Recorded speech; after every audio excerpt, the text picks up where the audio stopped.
तत्पद्मं शिवधर्मकन्तसहितं सुज्ञानमानं तथा विश्वेश्वरराष्ट्रकं शचृपं वैराग्यसत्कर्णिकं श्रीरुद्रेश्वरभेश्रान्वितमिदं सञ्चिन्तनं मध्यमे सूर्यन्विजनवह्निमण्डलगतं ध्याये शिवं चिन्मयं ध्यायं नित्यं महेशं पवित्रं चारुचन्द्रावतसं रत्नाकं कोटिमण्डलपुष्पकवराभिध्यस्तं प्रसन्नं पद्मासीनं समन्तातस्तुतमगणे व्याघ्राकृतिवसानं विश्वाद्यं विश्ववन्द्यं निखिलवैहारं पञ्चवक्त्रं त्रिनेत्रं सौराष्ट्रे सोमनाथं च श्रीशैलमल्लिकार्जुनं उज्जयिन्यां महाकालोंकारं मल्लेश्वरं परल्यां वैद्यनाथं च वाकिन्यां भीमाशङ्करं सेतुवन्दे दुरामेशं नागेशं दारुकावने वाराणस्यां विश्वेशं त्र्यम्बकं गौतमीतटे हिमालये केदारं कृष्णेशं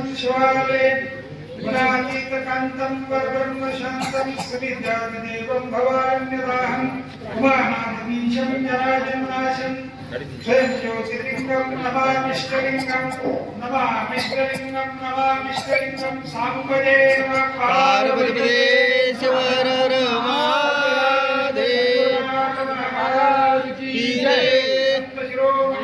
स्वामी महाराज की जय पंचाचार्य महाराज की जय शिवाचार्य महाराज की जय दानवेंद्र बलिभद्र महाराज की जय हर महादेव।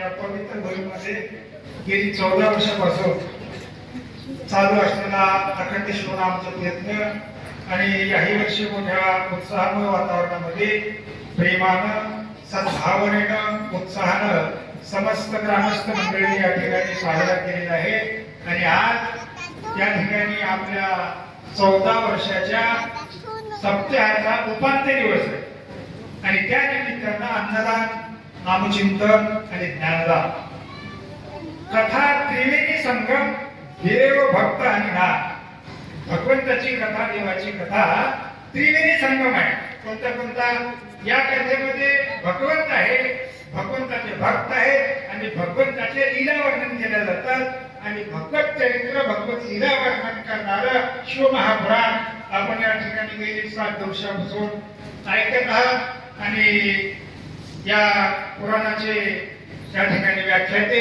शिवभक्तीपरायण नागेश महाराज कुरुंदवाडीकर हे अत्यंत आपल्या प्रगल्भ वाणीमध्ये ते वेदमूर्ती आहेत त्याचबरोबर त्यांचा संपूर्ण आपल्या या शिवअन्वयाचा गाढा अभ्यास आहे आणि त्या आपल्या गाढ्या अभ्यासाच्या वाणीमधून अमृत मधुर वाणीमधून भगवान चरित्राच्या जे काही कथा आहेत भगवान शिवाचं जे कथाप्रत आहे ते आपल्या वाणीद्वारे या परिसराला ते त्या ठिकाणी देऊन तृप्त करीत आहे हे तुमचंही भाग्य आमचंही भाग्य आहे आणि त्याचबरोबर कथाप्रवक्त्याचे भाग्य आहे कारण सर्व काही मिळतं परंतु कथा जीवनामध्ये मिळत नाही कथा ही जीवनाची व्यथा नाहीसा करणारी एक महान औषधी आहे आणि आता आपल्या गावाविषयी जर बोलायला विचार केला तर 10 मिनिटं काय 10 दिवसही पुरणार नाही एवढं मोठं अन्नदान करणारं नामचिंतन करणारं आणि बाळूमामाच्या कलशारोहणाच्या निमित्तानं त्या ठिकाणी मोठी रामकथा त्या ठिकाणी असणारं हरिभक्तीपरायण आपला महाराज ढोक यांच्या सुमधुर वाणीमधून दिव्य अमृत वाणीमधून रामायणाची कथा ऐकली आणि त्याच जोडीचं त्या ठिकाणी असणारं अमाप अशा प्रकारचं अन्नदान त्या ठिकाणी समस्त ग्रामस्थ मंडळींनी केलेलं आहे एकापेक्षा एक सरस अशा प्रकारच्या पंक्ती एकापेक्षा एक अशा प्रकारची व्यवस्था एकापेक्षा एक अशा प्रकारचं त्या ठिकाणी आपला मधुर भाव सर्वांनी व्यक्त करून या अन्नदानामध्ये सहभागी होऊन आपलं जीवन पावन केलेलं पवित्र केलेलं आहे आणि त्याही गोष्टीचा मी साक्षीदार आहे आणि आता आपला जास्ती वेळ न घेता मला फक्त 10 मिनिटं मिनिटं दिले होते त्याचे ते 5 संपले. आता राहिले 5 मिनिटं. त्या 5 मिनिटामध्ये थोडस काहीतरी परमहंस ग्रंथावर बोलणं गरजेचं आहे आणि ते बोलण्याचं मी यथामती यथावकाश प्रयत्न करतो. असं आहे. आता थोडस काय म्हणजे ह्याला वाढून करायला टाइम हवा. हा प्रसादी ग्रंथ असेल ना याचे नित्य करीलो पारायण परिणाम सांगितला महाराज तयाची भोगव्याधी चुकी मरण आमर होय जेकी सत्य होय. हा ब्रह्मऋषी ग्रंथ. या ग्रंथाचं नाव काय आहे? परम रहस्य आहे. परम रहस्य या शब्दामध्ये एक रहस्य दडलेलं आहे. काय रहस्य? मानवी जीवन भगवान परमात्म्याने जीवाला कशा करता दिलं आणि ते देव दुर्लभ असलेलं मनुष्य जन्म त्याचं कल्याण करण्याची त्या ठिकाणी चावी जर काय असेल परमऋषी ग्रंथ आहे. या ग्रंथामध्ये जे ज्ञान आहे हे ज्ञान सर्व सुखाचे असे कारण म्हणून ठेवावी चित्तपूर्ण श्रवणाठाई. या ठिकाणचे जे ज्ञान आहे की नाही सर्व सुखाला कारणीभूत आहे. सुख वेगळं आणि सर्व सुख वेगळं. व्यवहारामध्ये परमार्थ प्रपंचामध्ये संसारामध्ये तुम्हाला सुख मिळते मिळत नाही अशाचा भाग नाही. परंतु ते सुख असे परम सुख नाही. परम सुख वेगळं आणि सुख वेगळं. विषयाचा संयोग आणि इंद्रिय याच्या संकर्षणाने जे काही सानिध्याने जे सुख मिळते तर विषय सुख असं म्हणतात. ती विषय सुख त्या ठिकाणी क्षणिक आहे. आता आहे आणि ते विषय संपले तरी त्या ठिकाणी सुख संपू शकतं किंवा विषय भोगणारे इंद्रिय क्षीण झाले तरी सुद्धा ते सुख संपत. आणि हा कालावधी जो आहे जितका त्या ठिकाणी असेल तितकाच वेळ सुख झाल्यासारखं वाटतं. वास्तविक पाहता मन्मथ शिवलिंग म्हणे संसारात सुख अनुमात्र नशे नाही. संसारामध्ये सुख जर असतं थोरवणी कुटुंब सोडून निरंतरपणे राहते गेले मोठे मोठे दीर्घ अनुष्ठानी ऋषीमुनी महात्मे या संसारामध्ये जर सुख असतं तरी संसाराचा त्याग केला नसता आणि वनामध्ये जाऊन त्या ठिकाणी वनात बसून त्या ठिकाणी वनश्रेय निर्माण करणारा भगवान शिव परमात्मा त्याचं चिंतन केलं नसतं.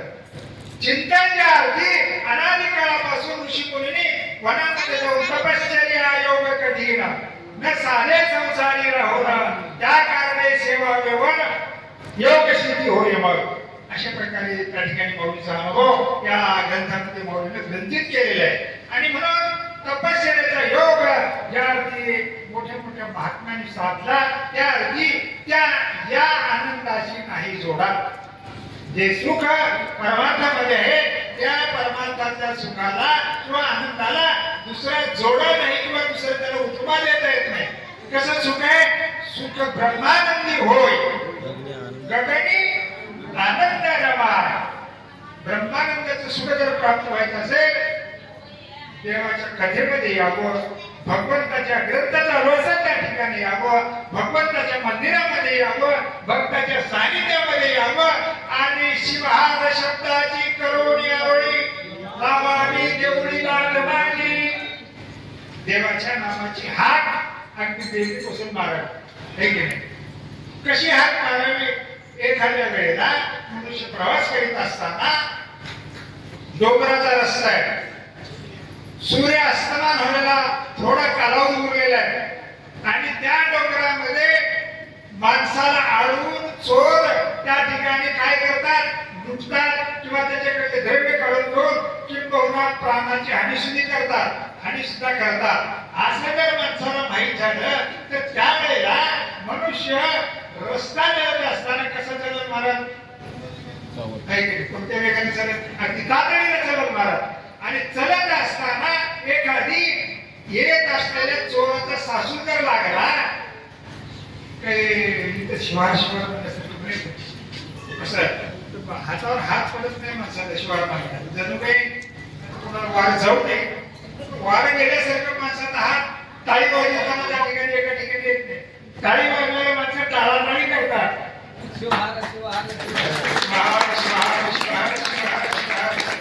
प्रेमे टाळी वाजवून घोषे अंबर गरजवून नाचवली काही भजन तो सद्भक्त माझा. सद्भक्ताची यादीमध्ये जर आपलं समाविष्ट व्हायचं असेल प्रेमाने टाळी वाजवा. आहे की नाही? आता भजन करीत असताना प्रेमाने भजन करीत होते महाराज. एकाला सगळ्याला वाटू लागले आपला नंबर का लागत नाही यार, आणि सगळ्याचा नंबर लागावा असंच मला वाटू लागलं होतं. पण कार्यकर्त्यांनी थोडीशी गडबड केली आणि तुमचाच काढून वेळ मला दिलेला आहे. तर त्या वेळामध्ये मी जे काही सांगत ते अगदी बेबीच्या देतापासूनच सांगत, आणि त्याच्यापासून तुम्हाला काही लहान पदामध्ये पडावा, जीवनामध्ये काही परिवर्तन व्हावं आणि जीवनाचं असणारं जे रहस्य आहे लक्षामध्ये यावं, तेवढ्या करता हे सगळं खटाटोप आहे. 14 वर्ष हा आकडा मानवी जीवनामध्ये अत्यंत महत्वाचा आहे. कारण माणसाच्या या शरीरामध्ये काय आहे? 5 ज्ञानेंद्रिय, 5 कर्मेंद्रिय आणि मन, बुद्धी, चित्त आणि अहंकार, अंतःकरण चतुष्ट आहे. 14 त्या ठिकाणी इंद्रिय आहेत, एक प्रकारची कर्मेंद्रिय. अशा प्रकारचे हे इंद्रिय आहे. आणि ह्या अंतःकरणामध्ये किंवा आपल्या शरीरामध्ये बसत असलेल्या 5ही इंद्रियाची धार कोणीकडे आहे? थोडा विचार करा.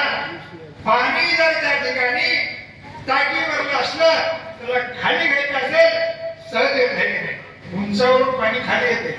म्हणून संतांनी सांगितलं खालाला धावे पाणी, आणि खालच्या दिशेने वाहते. अग्नी जर पेटलेला गॅसचा असेल, शेगडीचा असेल किंवा कुठलाही अग्नी जर असला तर स्वाभाविकतः अग्नी कुणीकडे जातो? ऊर्ध्व गच्छन्ति, वरच्या दिशेने अग्नी जातो. तसं माणसाचं मन सुद्धा विषयामध्ये गुंतलेलं आहे. शब्द, स्पर्श, रूप, रस आणि गंध हे 5 विषय आहेत. आणि हे 5ही विषय या मनानं याच जन्मामध्ये भोगलेले नाहीत. या शरीरामध्ये सगळे अवयव हे शरीर देहात योग झाल्याच्या नंतर शरीर जरी इथं राहत असलं तरी या ठिकाणी शरीरामध्ये जे मन आहे की नाही ते मन दुसऱ्या शरीरामध्ये प्रवेश करून पुढचा जन्म प्राप्त होते. म्हणून मनाला स्थिर, शुद्ध आणि पवित्र करायचं गरज आहे. आणि ते शुद्ध, स्थिर आणि मनाला पवित्र करण्याचं एकमेव साधन जर काय असेल ते पारायण आहे. परमरसिकांमध्ये कुठल्याही प्रकारचा त्या ठिकाणी मानव जीवनाचं कल्याण करणारं संतांनी लिहिलेलं वाङ्मय असेल त्या वाङ्मयाचं पारायण करून त्याच्यामध्ये पारायण व्हायचे आणि तशा प्रकारचं आचरण करायचं. हा शिवाचारी शोभैकी ऐकावा, ऐकोनी जीवी धरावा, तैसाची करावा आचार. सर्व भक्तांनी हा ग्रंथ ऐकायचा आहे, नुसतं ऐकून सोडून द्यायचं नाही. तर गंमत काय होते, आता 7 दिवस पारायण केले, काही लेकरं बसले होते पारायणाला, आणि जास्तीत जास्त गरज आता या पारायणाच्या संस्काराची जर कोणाला असेल तर लहान लहान लेकराच्या पुढच्या भावी आयुष्यासाठी, त्यांच्या कल्याणासाठी अशा प्रकारचे संस्कार शिबिर गावोगाव एकदाच नाही वारंवार घडणं गरजेचं आहे. त्याच्यात होत आहे काय महाराज? अंतःकरणामध्ये असलेलं जे मन आहे त्या मनावर बालपणामधला बोध अतिशय त्या ठिकाणी ठसावतो. बालपणीपेक्षा लाभली गुरुची संसाराची रुची नकळे बळ. म्हातारपणी दीक्षा लादली गुरुची म्हणले नाहीत बसरीनुसार. दीक्षा जर घ्यायची असेल बालवयामध्ये घेतली पाहिजे. बाल संस्कार अत्यंत जीवनामध्ये महत्वाचे. थोडासा विचार करा. संस्कार हा शब्द अत्यंत महत्वाचा आहे. गव्हावर, तांदळावर, डाळीवर दळून कुटून काढून फोडणी देऊन जर संस्कार केले तर ते पदार्थ खाण्याकरता योग्य होतात. तसं मानवी जीवनामध्ये हे जे ज्ञान आहे की नाही त्या ज्ञानाच्या उन्नतीसाठी, ज्ञान त्या ठिकाणी सर्वांगीण उत्कर्षावर त्याला प्राप्त होण्यासाठी बालपणापासूनच ग्रंथ निर्मितीची आवड किंवा ग्रंथ सर्वनाची आवड निर्माण झाली पाहिजे. किंबहुना वीरशैव धर्म तत्वज्ञान असं काही जगाच्या पाठीवर श्रेष्ठ आहे तर या धर्म तत्वज्ञानाप्रमाणे जन्माधी लिंग गर्भाची धारण शिवपंचानन सकाळ्यांचा असं अभंगवाणीमध्ये वर्णन केलेलं आहे.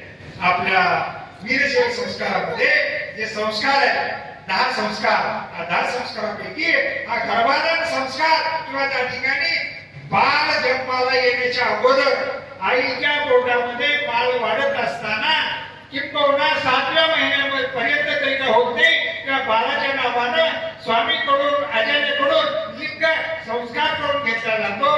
ते लिंग आई त्या मुलाच्या नावाने किंवा लेकराच्या नावानं आपल्या दंडामध्ये बांधते आणि त्या ठिकाणी लेकरू त्या ठिकाणी जन्मल्याच्या नंतर 5वीच्या दिवशी तेच लिंग त्या ठिकाणी संस्कार करून लेकराच्या नावानं पुन्हा पूजा करते आणि वयाच्या 8व्या वर्षी तेच लिंग त्याच्यावर दीक्षा संस्कार करून गळ्यामध्ये जर बांधलं तर त्या लिंगामध्ये संस्कार निर्माण होतात आणि ते लिंग अंगावर धारण जर केलं तर दुष्कर्म करण्याची वाईट कर्म करण्याची दुष्प्रवृत्ती मानवी जीवनामध्ये मनात निर्माण होत नाही आणि जीवात्मा साहजिकच सत्कर्म करण्याकडे त्याची प्रवृत्ती होते.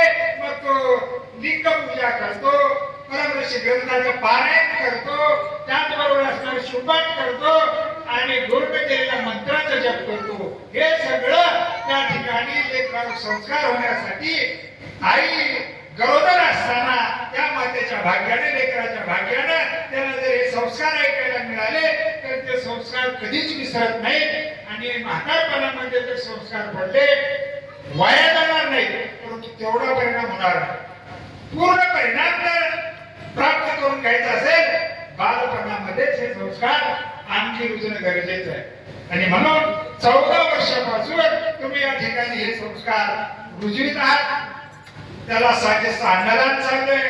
चांगल्या प्रकारचे तत्वज्ञानी कीर्तनकार गायक वादक आचार्य मंडळी यांना बोलवून त्यांचा अमृतोपदेश ज्ञानग्रहण करीत आहात आणि अशा प्रकारच्या त्रिकरणानं निश्चितच तुमचं कल्याण झाल्याशिवाय राहणार नाही. कारण आपुले कल्याण भावे त्याचे चित्ती ज्ञानी शिवाप्रती शरणदावे कल्याण स्वरूपी कल्याणी रमण नाम ही कल्याण प्रदयाचे आणि शिव कसं आहे महाराज ऐसा सर्वोत्तम असे माझा शिव एक वेळा नाव घेतात नाही. एक वेळेला जरी अंतःकरणपूर्वक शिवनामाचा उच्चार केला भगवान शंकर कल्याण करतो आणि शिवदास म्हणे मग ते सतत 14 वर्ष जर कोणी करीत असेल मग त्याचे उद्या काय त्याला काही उन्हा पडणार नाही, त्याच्या जीवनामध्ये अधोगतीला हारा राहणार नाही, तो कल्याण प्रदावतीला गेल्याशिवाय राहणार नाही.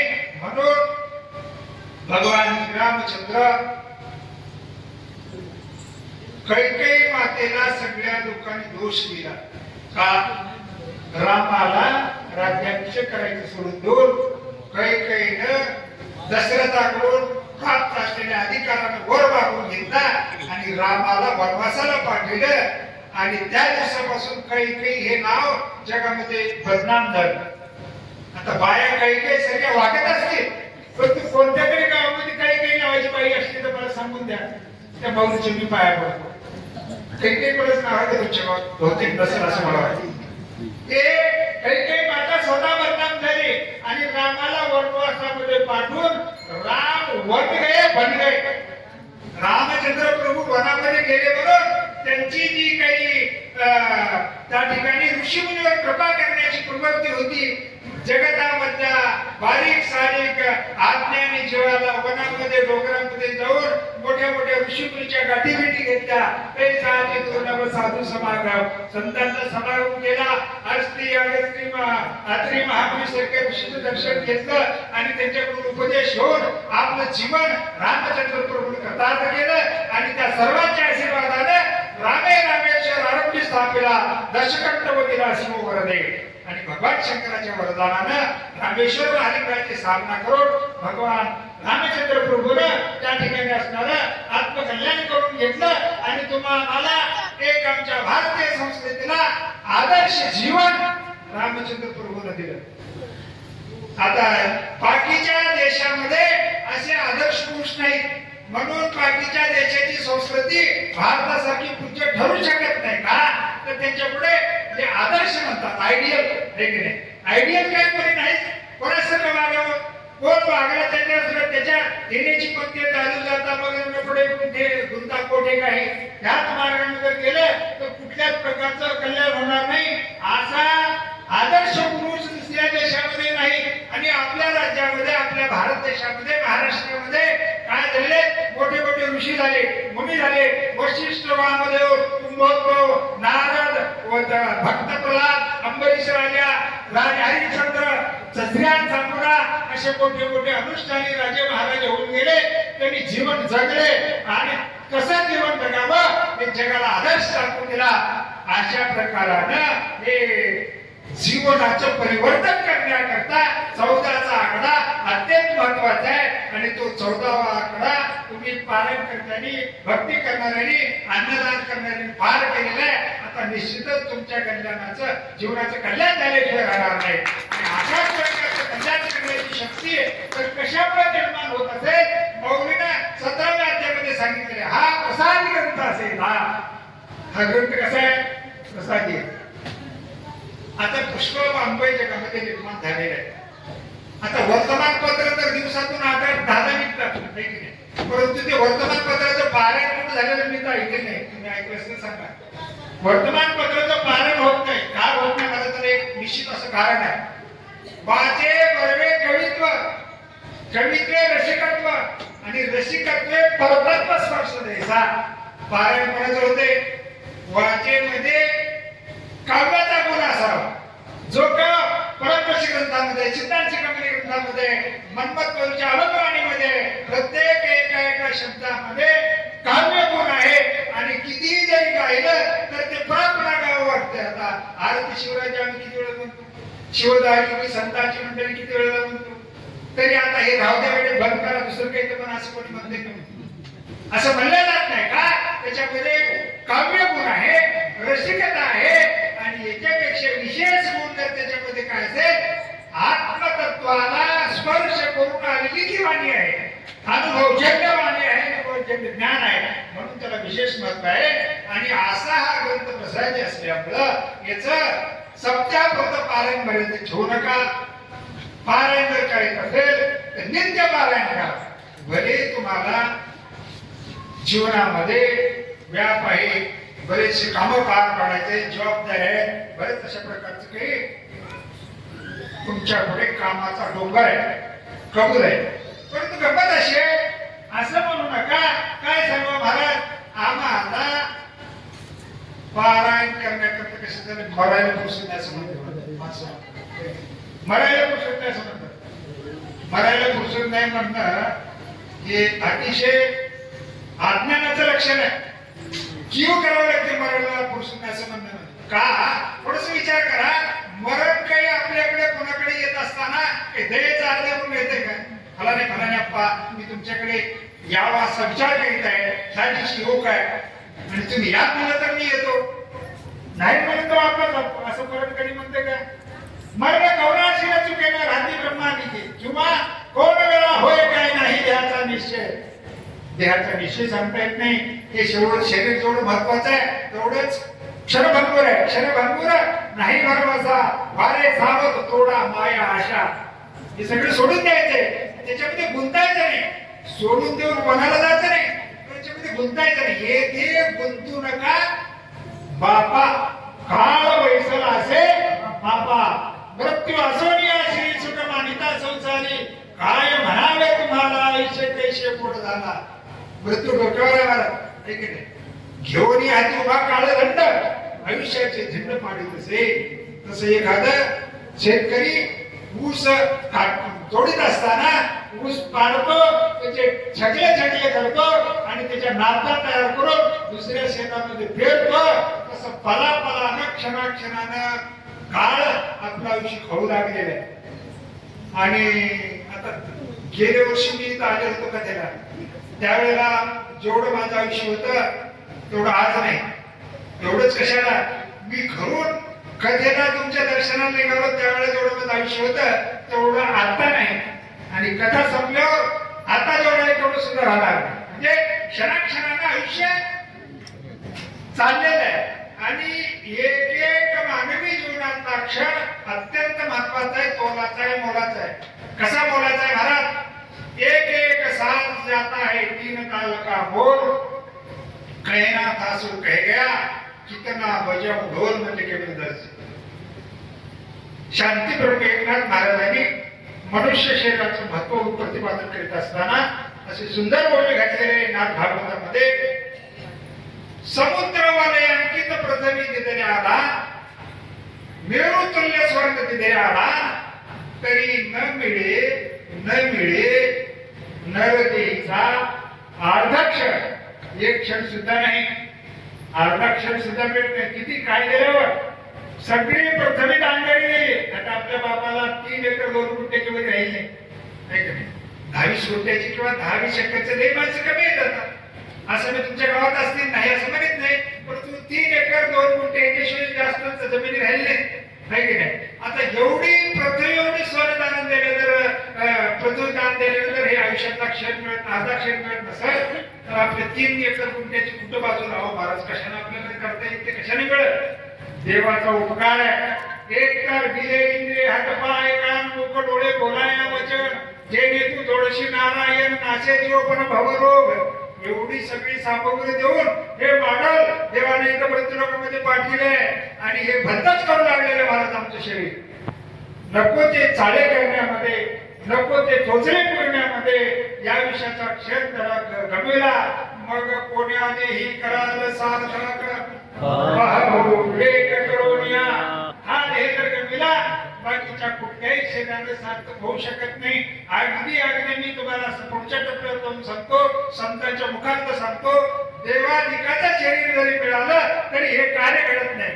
देवाधिकाच्या शरीरानं आजच्या सारखं आंदोलन करता येत नाही, देवाधिकाच्या शरीरानं पारायणाला येता येत नाही, देवाधिकाच्या शरीरानं दुसऱ्याला मदत करता येत नाही, देवाधिकाच्या शरीरानं दयाला घेता येत नाही. आणि यावर शरीरानं काय करता येते?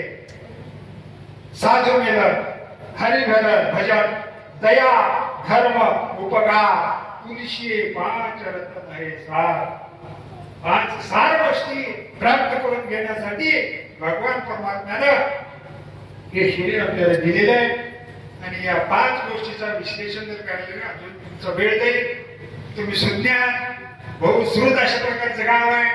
रामायण भागवत आम्ही लहान असताना बसून तुमच्या गावामध्ये चलते. विठ्ठल रुक्माईच्या मंडपामध्ये आम्ही शक्तीचा कार्यक्रम कधी कधी ऐकण्याचा प्रयत्न केलेला आहे. ते एवढे मोठे बहुश्रुत लोक तुमच्या पुढे आमच्या सगळ्यांनी काही सांगावं असं काही नाही, परंतु थोडस मी आठवण करून देऊ लागलो एवढीच फरक आहे, बाकी दुसरं काही नाही. आठवणा तुम्ही द्यावी पांडुरंगा, आठवण द्यावं देवाची करून द्यावं. कारण जगामध्ये दाता कोण तर श्रेष्ठ आहे असं विचार जर केला, संतांनी सांगितले तोच एक दाता जगी स्मरावी नारायणा. देवाचं स्मरण करून देणारा किंवा देवाचं नाव देणारा गुरु जगाच्या पाठीवर सगळ्यात मोठा दाता आहे. म्हणून संतांच्या वाणीप्रमाणे तुम्हाला स्मरण व्हावं आणि त्या वाणीप्रमाणे आपण काहीतरी कार्य करून या देहाचं सार्थक करावं अशी प्रवृत्ती तुमच्यामध्ये निर्माण व्हावी. आणि ते प्रवृत्ती निर्माण करून घेण्यासाठी लिंग धारणा करून लिंग पूजा करण्यासाठी, मंत्र जाप करण्यासाठी. आता लिंग पूजा अनादी काळापासून आहे, त्याचं त्या ठिकाणी प्रमाण तुमचंच गाव आहे. थोडस विचार करा, बरेच गाव मी फिरलेलं आहे, परंतु असं प्राचीन हेमाडपंथी शिवालय माझ्या बघण्यामध्ये जवळपास नाही. आणि अगदी दानवेंद्र बळीभद्र आणि शिव परमात्मा आहे त्याचं हेमाडपंथी पुरातन आदी पुरातन मंदिर तुमच्या ग्रामामध्ये आहे. याचाच अर्थ असा आहे अनादी काळापासून या ठिकाणी वास्तव्यास असलेली भक्त मंडळी भगवान शंकराचे भक्त आहेत. ते भक्ती केले त्यांनी तुमच्याकडनं हे ठेवला आणि पुढच्या लोकांकरता सुद्धा हे मिळे पूर्वजाचा ठेवा किंवा वालकाशी ठेवा, पूर्वजाचा ठेवा आहे महाराज असं मंदिर आळमध्ये. आणि हा ठेवा त्या ठिकाणी जतन व्हावा, सगळ्यांचं कल्याण व्हावं, सगळ्यांचं मंगळ व्हावं ही संतांच्या अंतःकरणामधली चळवळ. त्या चळवळी पोटी संतांनी ग्रंथ लिहिले, आत्मतत्व स्पर्श केला आणि ती अनुभवलेली वाणी तुमच्या आमच्या पुढे ठेवली. ती वाणी स्मरण करा. कसं करा? सतत करा. एक दिवस करून भागत नाही. मी कधी माझं उदाहरण दिले असेल या म्हणत आता देतो. आणि डॉक्टर साहेबांना असं घडीकडे बघितले, हात बाहेर केले, मागे केले, घडी बघण्यासाठी केले, दुसरा काय अर्थ नाही. आता अर्थ असं होते महाराज तुम्ही आठवा, मी आठवण्यास तयार आहे, काही हरकत नाही महाराज. तर नित्यक्रियेला जगतामध्ये महत्व आहे. तुमचं गाव मुसाचं किंवा कशाचं नंतर बळ्याचं गाव आहे, इथं नक्की मळ्याचं गाव असल्यामुळे तुम्हाला तुमच्या गावाला पहिल्यापासून त्या ठिकाणी पाण्याच्या विहिरी आहे आणि विहिरीमधून पाणी काढण्यासाठी आताच्या सारखे बोरवेल नव्हते किंवा मोटारी नव्हत्या. त्यावेळेला काय होतं, पाणी बाहेर काढण्यासाठी बोट होत्या आणि ती बोट आमच्या मामाच्या शेती मी हालत बघितलेली आहे कधी, म्हणून मला पक्क लक्षामध्ये. ते बोटाला काय करतात त्या ठिकाणी ते काय म्हणतात पुढे त्याला ते शिळा झाल्या तुमचं ते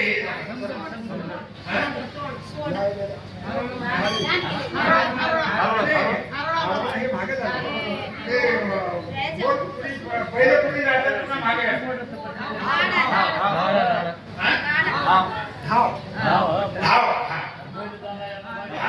तर त्या ठिकाणी पाणी बोटामध्ये भरत असताना पहिल्याला मागं वळत होते, बोट खाली जात होती आणि बोट त्या ठिकाणी थोडस एक नाडा वळायचा आणि एक नाडा वळले की कानोळी झाली की त्याच्यामध्ये पाणी भरायचं आणि बोट भरली डुबकुरी वाजले पुन्हा बैलाला हाकालून त्या ठिकाणी ते बोट हाकणार झालं. त्या ठिकाणी पाणी दादाला सोडून सगळे पिकाला द्यायचं. हे करीत असताना महत्वाची गोष्ट अशी आहे, त्या ठिकाणी त्या बैलाला हाकण्यासाठी समतोलक होती हे की नाही आणि एक ह्याचा काजळाचा नाडा एक होता हे की नाही. नाडा बी काजळाचा दब्बर असतो आणि समतोलची जी सोल आहे ते दही मोठी राहते सर्वसाधारण बारीकच होती. तर गंमत अशी होती ते बोट खाली जाणं वरी जाणं करण्यामध्ये ते दगडाला ती समतल घासत होती. तर ते बगाडून बोट खाली जात असताना समतल अशी खालीवर होत असताना त्या दगडाला समतलीचं काय करत होतं, सतत संबंध येत होता, घर्षण होत होतं आणि तर मग ते समतल तुटावं का दगड फुटावं विचार जर केला, समतल तुटली पाहिजे दगडाच्या घर्षणाने. काय होत होतं, ते दगड फुटत होता बरोबर आहे. थारोळ म्हणतात त्याला, थारोळ फुटायचे त्याचे दोन भाग व्हायचे. एवढं कशाने झालं, सुतासारखी मऊ असलेली त्या ठिकाणी समजल तिने सतत घर्षण केल्यामुळं त्या ठिकाणी दगडासारखा दगड काचून त्या ठिकाणी त्याला भेट पडते. तसं शिवपाठ पाठ नित्य नेने जासी हे मंदिर जासी दुरोनिया.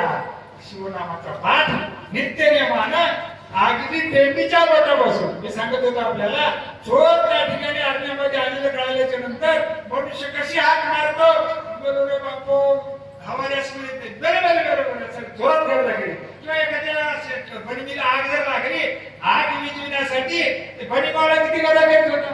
पहिल्या काळामध्ये आपण बघितलं, आता बनिमी राहिले ते त्या अंतःकरणाच्या टेंबीपासून तो आग लागलेल्या घराचा मनुष्य किंवा त्या ठिकाणी असणारा चोर मारित असलेला मनुष्य हाक मारतो.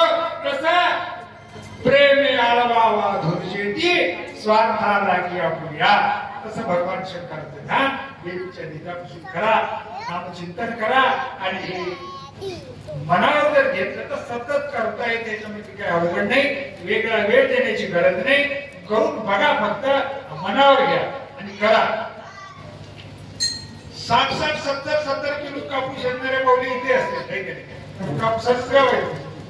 आता कापसाचं एक एक बोट उपसित असताना शिवपाद करा चोरीचा फेरा चुकी येण्यास म्हणत कापूस शेताला जमणार नाही का?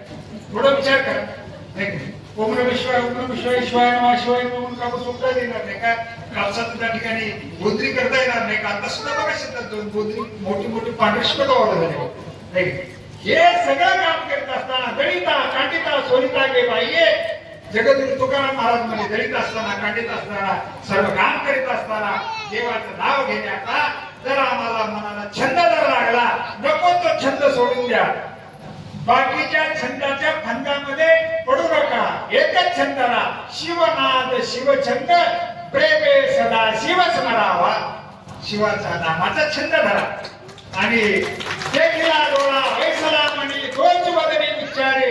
डोळ्यानं पूजा केलेला देव बघा, तुझोनी देवाशी पाहिजे, पेरोनी शेताशी जाईजे, तो शोध आशीर्वाद घ्यायच्या तिथीचा.